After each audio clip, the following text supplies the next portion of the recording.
Et salut à tous, c'est Lucas et Lorena. On se retrouve aujourd'hui pour la prochaine étape de notre traversée.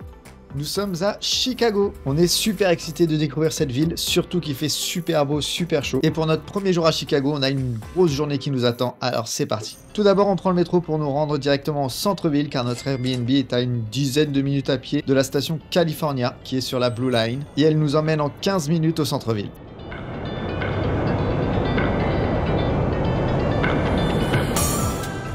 Avec ce beau temps, comment ne pas directement se diriger vers la promenade le long du lac Michigan. Nous sommes dimanche, il y a beaucoup de monde qui profite du beau temps pour se balader, se poser sur la plage ou faire son sport. C'est quand même incroyable, on a l'impression d'être en vacances d'été au bord de la plage alors qu'on n'est qu'à quelques minutes à pied du centre-ville de Chicago.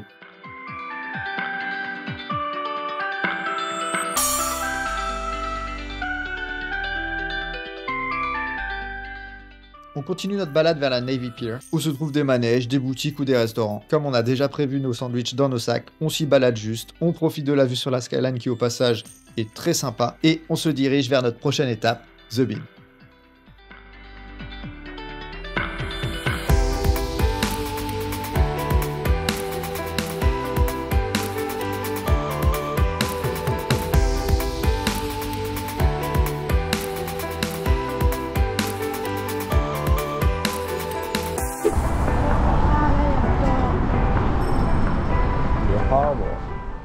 Pour y arriver, on continue à pied en passant par des passages réservés aux piétons et aux cyclistes qui sont, à mon goût, un peu étroits.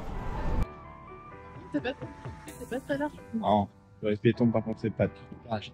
En plus, il y a les joggers. Il y a les walkers, les joggers, les bikers. C'est une ville où il y a beaucoup de gens à pied. La balade dans les parcs se fait vraiment toute seule, c'est super agréable. On va même en profiter pour se reposer un peu et manger nos sandwichs, avant de prendre le Pedestrian Bridge qui passe au-dessus de la route et qui permet de rejoindre le Millennium Park.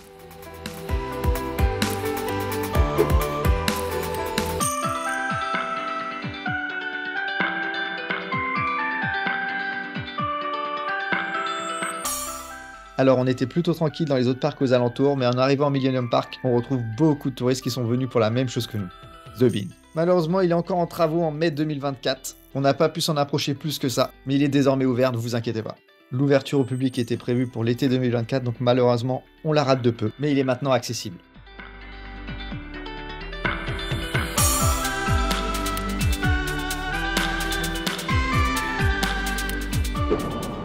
Maintenant, direction la Riverwalk et on passe par le centre-ville où on peut apercevoir le métro aérien. On arrive sur la promenade le long de la rivière et l'ambiance est vraiment sympa. Des bars, des restos, des terrasses. Vous pouvez aussi prendre les bateaux taxis ou alors une visite en bateau avec des guides. Nous, on se contente de se balader le long de la rivière et de nous diriger vers notre prochaine étape.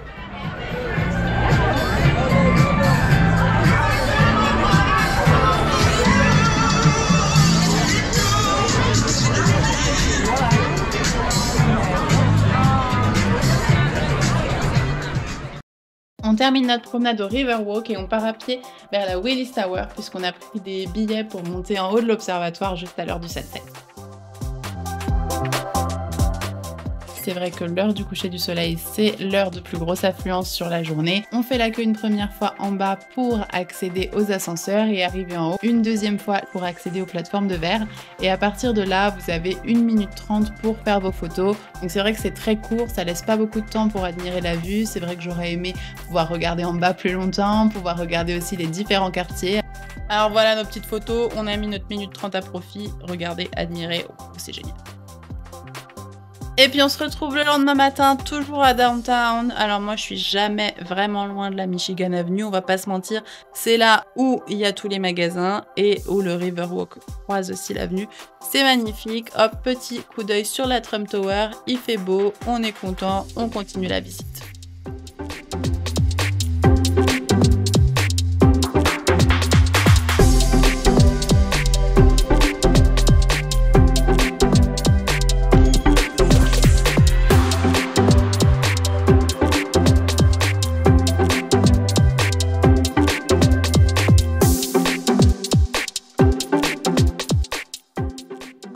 Ce matin, il pleut, enfin il fait pas beau, du coup, visite du musée de la ville de Chicago. C'était un musée qu'on avait sur notre liste de choses à faire et on n'a pas été déçus. Il y a notamment une grande partie du musée qui est dédiée à l'histoire de l'incendie qui avait ravagé la ville au 19e siècle et toute une partie sur la reconstruction du coup qui a suivi, qui était super intéressante. Et en sortant du musée, petite éclaircie, enfin le haut des buildings est toujours dans les nuages, mais nous on marche jusqu'à la Buckingham Fountain pour manger nos sandwichs et pique-niquer un peu avant de continuer l'aventure cet après-midi.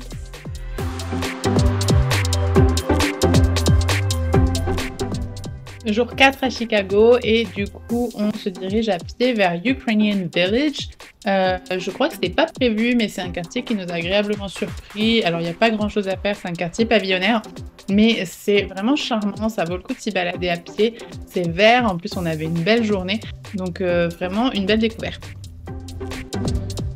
L'appétit se faisant après cette balade, on se retrouve pour une découverte culinaire et pas n'importe laquelle, la Chicago Style Pizza. Alors j'ai bien l'impression que ma pizza est restée un petit peu trop longtemps au four. C'était extrêmement bourratif et bien entendu aucun rapport avec les pizzas que j'avais pu manger jusque là. Et puisque c'est notre dernier jour à Chicago et que le soleil est de retour, on se refait une petite promenade à la plage puisqu'on avait adoré cette ambiance. Donc voilà, petite marche digestive et elle est bien nécessaire après la pizza, sous le soleil de la plage au bord du lac Michigan.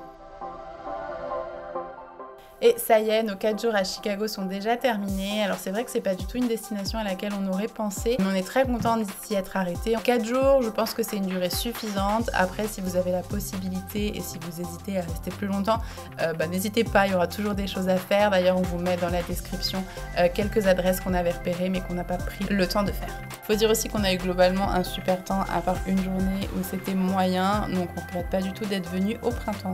Et voilà, c'est tout pour Chicago. On espère que cette vidéo vous a plu. Si c'est le cas, n'hésitez pas à mettre un pouce. Et si vous avez un futur voyage à Chicago de prévu et que vous avez des questions, n'hésitez pas à interagir en commentaire. On sera toujours content de vous aiguiller si on le peut. D'ici là, portez-vous bien. Ciao ciao!